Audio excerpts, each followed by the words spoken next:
Good morning, everyone. Will here from the Ashland Fly Shop. It's the 9th of February. We're laying down a fishing report for you here for the Southern Oregon, Northern California region. And second week of Feb, just really rolling on with our continued precipitation here on the West Coast. Just really back to a very normal, above normal type of winter that we're having here. And so lots of precipitation and really fluctuating flows, very normal flows to above normal flows. And just as of this morning, it is really wreaking havoc out there. It's really coming down. So we're swinging back into a rivers unfishable state here, at least in the upper end. A couple interesting stories. You know, the Rogue, sometimes when we get a lot of precipitation, they'll really draw the dam down low.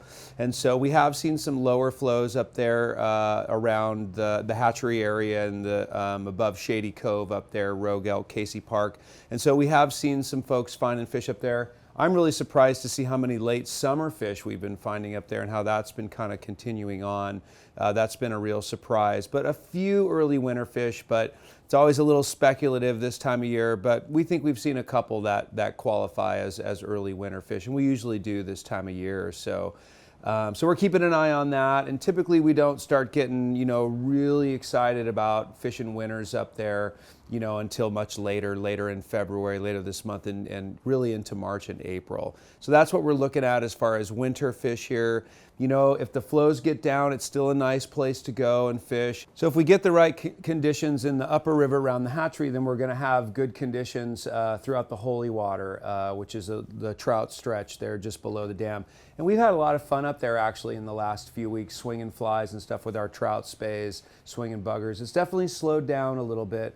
But that can be a really good bet, and we can see the lowest flows there because it's right out of the dam. So looking around at the Holy Water, maybe catching a midge hatch, stripping woolly buggers and stuff up there is a pretty nice thing to do this time of year as well.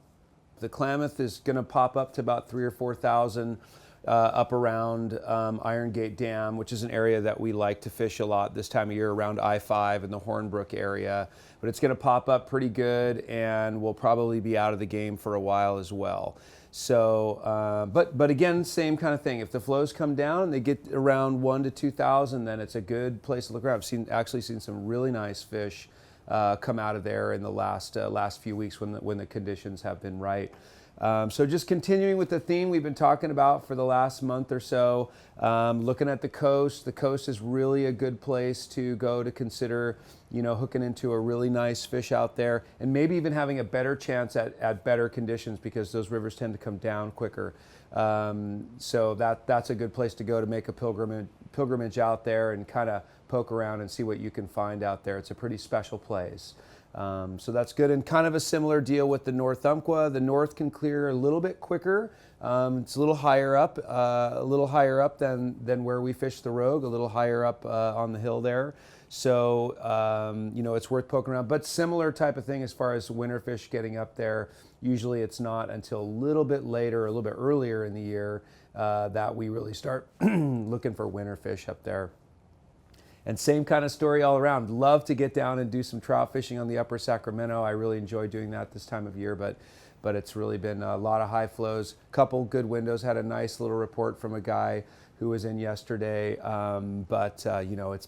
back out again today. So it's really a challenge. We have getting a lot of calls about what to do and where to go, and we appreciate it. That's probably your best bet right now. Until we get into a more stable time and really get into the meat of our winter steelhead fishing, which we're still not quite there yet. So that's kind of what's happening, and that's a good sort of barometer for what's happening overall. And we really appreciate you tuning in as usual. And please give us a call for more up-to-the-minute reports. We're happy to help. Thank you.